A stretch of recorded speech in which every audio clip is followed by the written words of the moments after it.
দেশের IT sector নিয়ে আমরা এত বড়াই করি, এই সেক্টরের লাইফলাইন কারা? এই জেটজেনিত আমাদের দেশের শিক্ষা প্রতিষ্ঠানে কি এগুলো শেখানো হয়? না, হয় না। তাহলে এরা শিখলো কিভাবে?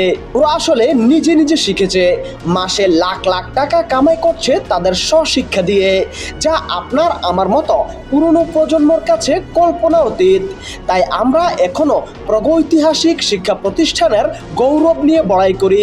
এই যে মীর মুগ্ধ ছেলেটা কপালে গুলি খেয়ে মারা গেল, তার ফাইবার প্রোফাইল দেখলাম। সে নিঃসন্দেহে বাংলাদেশের সর্বোচ্চ বেতন স্কেলের চেয়ে বেশি টাকা মাসে আয় করত। তাহলে সে কেন এসেছিল আন্দোলনে?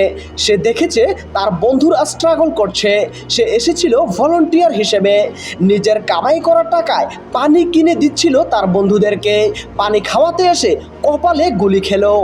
আইইউটি এর একটা ছেলে মারা গেল প্যারালাল ল্যান্ডিং করতে